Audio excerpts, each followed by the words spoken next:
mga trabahador na nakadiskubre ng mga kakaibang bagay, libu-libong mga nakakamanghang sikreto at mga artifacts na galing sa sinaunang civilization ang patuloy na nadidiskubre ng mga archaeologists at mga explorers. At ang mga tuklas na ito ay nag-iiwan ng mga katanungan sa mga tao na hanggang sa ngayon ay di pa rin nila ito mabigyan ng kasagutan. Kaya naman ang mga sayantipiko at mga scholars ay patuloy na naglalaan ng maraming oras para ma-unlock nila ang mga kakaibang discovery na kanilang nakita. Pero ano-ano ba ang mga diskubreng ito? At yan ang ating buong sikap na alamin. This is Mark at ako na muna ang magvo-voice over sa Arvin Polo TV channel. Kaya naman simulan na natin. Number 1. Rosetta Stone. Ang Rosetta Stone ay naglalaman ng isang mahabang inskripsyon sa 3 iba't ibang wika: Egyptian hieroglyphs, Demotic script at Ancient Greek. Natagpuan ito noong 1799 ng mga tropang Pranses sa bukid ng Rosetta sa ilalim ng pamumuno ni Napoleon Bonaparte. Ang bato ay naglalaman ng isang proklamasyon ni King Ptolemy V noong 196 BCE at ito ang ilan sa mga nakasulat. Proklamasyon ni King Ptolemy V.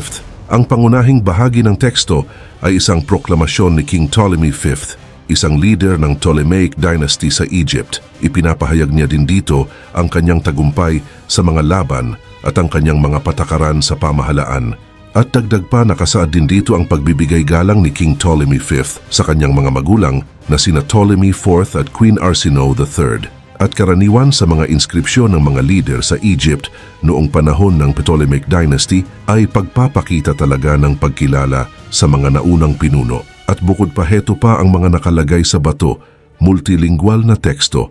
Ang kahanga-hangang bahagi ng Rosetta Stone ay ang pagkakaroon nito ng parehong teksto sa 3 wika, kung saan may kaalaman na pala talaga ang mga tao noong ika-19th century sa maraming wika. Kaya naman dahil dito inaral ng mga iskolar ang mga wika at dahan-dahan na unawaan nila ito ng napakalinaw. At bukod pa, nakasaad din sa bato ang paglalarawan ng mga tagumpay ng hari, ang kanyang pagsusulong ng kapayapaan at ang kanyang mga patakaran sa buhay pampolitika. Binibigyang diin din niya dito ang kanyang pagbibigay galang sa kanyang mga magulang niya. At ang patuloy na pag-aaral ng hieroglyphs sa Rosetta Stone ay nagbubukas talaga ng mga pinto para sa mas malalim pang pag-unawa ng kasaysayan ng sinaunang Egypt. Number 2. Water on Mars. Ang mga early missions gaya ng Mariner at Viking mission sa Mars noong 1960s to 1970s ay nagbigay ng mga unang larawan at impormasyon tungkol sa Martian surface, kabilang ang mga lawa at polar ice caps sa ilalim ng surface nito. At noong 1997 to 2006, ang Mars Global Surveyor naman ay nagkaroon ng instrumental sa Mars at ito yung Orbiter Laser Altimeter, MOLA, na nagamit nila para sa pagmamanman ng topografiya ng Mars. Ang instrumentong ito ay nakakuha ng mga mahahalagang datos tungkol sa topografiya ng ice caps sa polar region ng Mars. At matapos nito, sinundan pa ito ng Phoenix Mars Lander noong 2008, kung saan ang Phoenix Mars Lander ay naglanding sa polar region ng Mars. Pinasok niya sa Martian surface ang robotic niyang braso, kaya naman nakakuha siya dito ng mga samples na naglalaman ng yelong tubig sa ilalim ng Mars. At muli, sinabayan ito ng Mars Reconnaissance Orbiter noong 2006 hanggang sa kasalukuyan. Ang Mars Reconnaissance Orbiter, MRO, ay may mga instrumentong nakapagbigay ng high-resolution images at nagamit ito ng mga tao para mas lalo nilang maunawaan ang Martian subsurface water ice. At ang pinakahuling sumusuri dito ay ang Curiosity rover na nilunsad naman noong 2012 at hanggang kasalukuyan, sinisiyasat pa rin nito ang Mars. Ang Curiosity rover ay naglalakbay sa Martian surface at nagbibigay ng mga impormasyon tungkol sa nakaraang klima at posibleng presensya ng tubig sa Mars. At tama ang mga sayantipiko, may tubig nga sa ilalim ng ibabaw ng Mars. At magagamit ito ng mga tao kapag tuluyan na natin natirahan ang Red Planet. Number 3. Terracotta Warriors. Ang Terracotta Warriors ay isang makabagong arkeolohikal na yaman na natagpuan sa Xi'an, Shaanxi sa China. Ito ay isang malaking koleksyon ng mga sculpture ng mga sundalong mandirigma, kabayo at mga karwahe.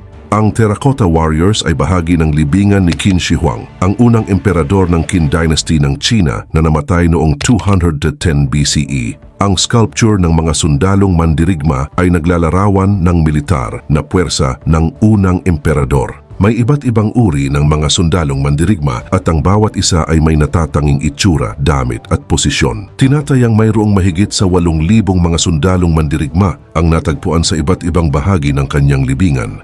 Dagdag pa tinatawag din itong Qin Shi Huang's Mausoleum. Pero bakit ba ito ginawa? Ginawa ito ng dating emperador upang proteksyonan daw siya sa kanyang paglalakbay sa kabilang buhay. Number 4. Puma Punku.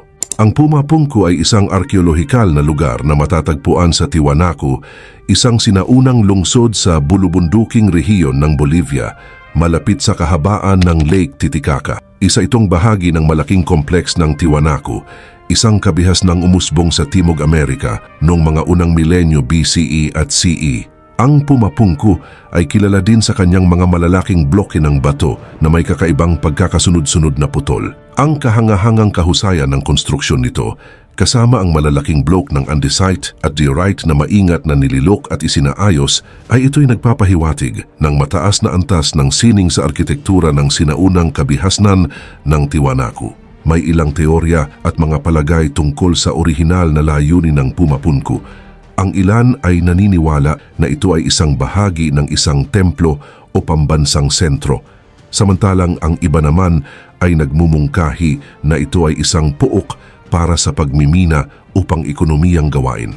Ang Puma Punku ay naging kilala sa buong mundo dahil sa mga misteryosong aspeto nito, kabilang na ang mga mahirap ipaliwanag sa kung paano at bakit ito itinayo, ang mga bloke ng bato na din na ito ay may kakaibang geometry. Kaya naman di maiiwasan na isipin ng mga tao na ito'y may kinalaman sa extraterrestrial na impluensya o teknolohiya, bagay na hindi pa napapatunayan ng arkeolohiya at siyensya. Number 5. Sunken City of Dwarka.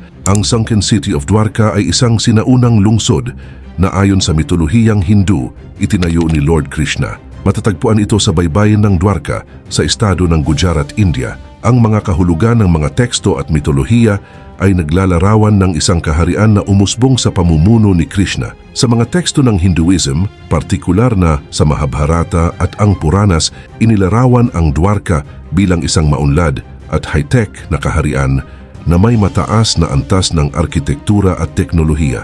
Ayon sa mga teksto, nagtagumpay si Krishna sa ilalim ng kanyang pamumuno na itayo ang kaharian na ito. Ang Sunken City of Dwarka ay lumilitaw na lumubog na sa ilalim ng tubig at ito'y bahagi noon ng sinaunang lungsod. Ang ilang mga arkeologo at mga nagsusuri ng ilalim ng tubig ay nakatuklas ng istruktura at mga artifacts sa ilalim ng dagat na nauugnay na nga sa Dwarka. Ang Sunken City of Dwarka din ay patuloy na pinag-aaralan hindi lamang para sa kanyang arkitektura at geological kundi pati na rin sa kanyang kultural at kasaysayan ng dating lugar. Number 6. Nazca Lines. Ang Nazca Lines ay isang series ng mga malalaking geometriko at anthropomorphic shape na nakaukit sa kanyang tabi na makikita sa Nazca Desert sa southern Peru. Itinuturing itong isa sa mga kahangahangang arkeolohikal na likas na yaman sa mundo dahil sa kakaibang anyo at pagiging malaki ng mga geoglyphs nito. Ang Nazca Lines ay binubuo ng mga linya, tatsulok, bisikleta, at iba pang mga hugis na makikita ng napakadetalyado mula sa himpapawid. Ang mga ito ay maituturing na hugis terestrial dahil hindi maaring makita ang kabuuan niyang hugis maliban kung ikaw ay nasa itaas. At ito ay nagbigay teorya sa iba at sinasabing ito'y maaring isang uri ng articulation ng mga kaharian ng espiritu o di naman kaya paraan ito noon upang magbigay ng mensahe sa mga Diyos. Ang Nazca Lines ay lumitaw noong sinaunang panahon, tinatayaang sa pagitan ng 500 BCE at 500 CE. Ang mga ito din ay bigla na lang lumitaw nang sa natanggal ang dark red-brown iron oxide-coated pebbles sa ibabaw ng disyerto. Ang linya ay kadalasang may habang 10 hanggang 30 sentimetro. Pero ang nakakagulat, meron ditong umaabot ng ilang daang metro ang haba. May mga nagmumungkahi na ito daw ay may kaugnayan sa aspeto ng kanilang relihiyon, astronomiya o agrarian cycle. Gayunpaman, ang pangunahing layunin at kahulugan ng Nazca Lines ay nananatili paring misteryo. Number 7. Denisovans. Ang Denisovans ay isang extinct na uri ng hominid na natuklasan sa pamamagitan ng genetic at archaeological analysis. Ang pangalan niya ay nagmula sa kuwebang Denisova sa Siberia, Russia, kung saan dito unang natagpuan ang mga labi at artifact na may kaugnayan sa mga Denisovans. Ang mga Denisovans ay may malapit na kaugnayan sa Neanderthals, isa pang uri ng extinct na hominid, at sa modernong tao, Homo sapiens. Unang sinuri ang isang buto ng daliri na natagpuan sa kuweba ng Denisova noong 2008. At dito napatunayan na meron itong kakaibang DNA na nagmula sa hindi kilalang hominid na tinatawag ngayon na Denisovans. At dahil sa genetic evidence niya, ay nagpapahiwatig talaga ito na mayroong interbreeding sa pagitan ng Denisovans, Neanderthals at Homo sapiens. Ang mga traces ng DNA ng Denisovans ay natagpuan sa ilang mga modernong populasyon, lalo na sa Asia at ibang katutubong grupo. Bukod pa, marami pang aspeto ng buhay, kultura at anyo ng Denisovans ang hindi pa lubusang nauunawaan ng mga tao dahil nga sa limitado lang ang natuklasan nilang mga fossil at artifact. At ganun pa man, ang Denisovans ay nagmula sa panahon ng Pleistocene at hindi pa lubusang nauunawaan ang kanilang kasaysayan at kung paano sila nakipag-ugnayan sa ibang hominid. Ang mga pagsusuri at pag-aaral tungkol sa Denisovans ay patuloy na nagbibigay daan sa masusing pagsusuri sa kanilang papel sa ebolusyon ng hominid at kinalaman nito sa modernong tao. Number 8. Sarcophagus under Notre Dame. Sa ilalim ng Notre Dame, may mga sarpohagus o libingan na naglalaman ng mga labi ng mga dating leader ng simbahan. Ang ilan sa mga ito ay mga dating obispo, pari, at iba pang mahalagang personalidad sa kasaysayan ng katedral at ng katolisismo sa Paris. Narito si Henri Poincaré, isa siya sa mga kilalang siyentipiko at matematisyan. At narito rin si Jean-Baptiste Colbert. Siya naman ay isang statesman noong panahon ni King Louis XIV ng France. Kilala siya sa pagtataguyod ng mercantilist economy at pagpapalakas ng industrialization. At dito rin nilibing si Cardinal Richelieu, isang kilalang leader ng simbahan at statesman sa panahon ng Renaissance. Si Richelieu ang nagsilbing chief minister ni King Louis XIII at naging makapangyarihang figura sa panlipunan at pampolitikal na buhay ng France. At narito din si Armand Jean Duplessis, Duke of Richelieu. Isa siyang kilalang miyembro ng Richelieu family na naglingkod sa militar at nagsilbing chief minister sa panahon ng kanyang tiyuhin na si Cardinal Richelieu. At last, nandito din si René Aubert Vertot, isang historiador na kilala sa kanyang aklat na The History of the Knights Hospitalier of St. John of Jerusalem na naglalarawan ng kasaysayan ng mga Knights Hospitalier. At ganun pa man, noong Abril 2019, nasunog ang katedral ng Notre Dame de Paris at pagkatapos ng sunog, ang ilang mga sarpohagus at iba pang religious artifact ay inalis at nilipat para sa conservation at pag-aayos. At ang pag-aayos ng katedral ay nagpapatuloy hanggang sa kasalukuyan at ang ilang mga sarpohagus ay maaaring naibalik na sa kanilang orihinal na lugar. Number 9. Copper Scroll. Ang Copper Scroll ay isang antikong kasulatan na bahagi ng mga Dead Sea Scrolls, isang koleksyon ng mga sinaunang manuskrito na natagpuan sa mga kuweba sa paligid ng Dead Sea, malapit sa Qumran, sa gitnang silangang bahagi. Natagpuan ang Copper Scroll sa isa sa mga kuweba ng Qumran na kilala bilang Cave 3 noong dekada 1950. Ang Copper Scroll ay itinuturing na kakaiba sa ibang mga Dead Sea Scrolls dahil ito ay isang tansong record na naglalaman ng isang listahan ng mga lokasyon ng mga nakatagong kayamanan. Ang pangunahing nilalaman ng Copper Scroll ay nauugnay sa 64 na talatang naglalaman ng mga nakatagong yaman. May 63 na lokasyon ang narito kung saan dito daw nakatago ang mga ari-arian tulad ng ginto, pilak at iba pang mahahalagang bagay. Ang kakaibang pagsulat at termino nito ay nagdudulot ng ilang mga tanong hinggil sa tunay na layunin at kahulugan ng Copper Scroll. At habang sinusuri ito ng mga eskolar, ay sinusubukan talaga nila itong basahin at unawain, pero hindi pa rin talaga ganap na naiintindihan kung gaano katotoo ang mga impormasyon sa Copper Scroll. May mga teorya na ito daw ay isang uri ng inventory o listahan ng yaman na kailangang alamin ng isang specialist group o individual. At hanggang sa kasalukuyan, walang tiyak na ebidensiyang nagpapatunay na may mga kayamanan ng nakita sa mga lugar na tinutukoy sa Copper Scroll. Ang mga lokasyon kasi na tinutukoy niya hindi maintindihan at mahirap talagang tuklasin, pero maraming mga tao ang nagtangka itong hanapin pero karamihan sa mga nagtatangka ay nabibigo talagang makita ang mga kayamanan. Number 10.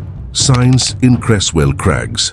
Ang Signs in Creswell Crags sa United Kingdom ay isang sikat na archaeological site na kilala sa pagkakaroon nito ng mga prehistoric na likas na yaman, lalo na ang mga kuwebang naglalaman ng mga nakatagong artifacts na mula pa sa Paleolithic hanggang sa Mesolithic era. At ito ang mga kakaibang likas na yaman sa loob ng Creswell Crags. Rock art. May mga prehistoric na kuweba sa Creswell Crags na nagtataglay ng rock art o pinturang bato. Ang ilang mga likas na anyo at imahen ay maaring may kaugnayan sa ritual o relihiyosong kahulugan ng sinaunang komunidad.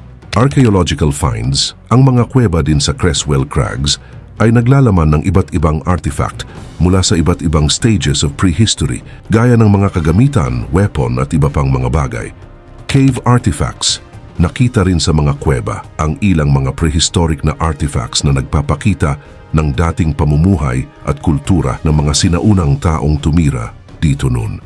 Cave tours. Sa ngayon nag-aalok ang Creswell Crags ng mga tour sa ilalim ng lupa para sa mga bisita upang makita ang mga arkeolohikal na yaman at makakuha na din ng masusing pagsusuri sa mga prehistoric na kuweba.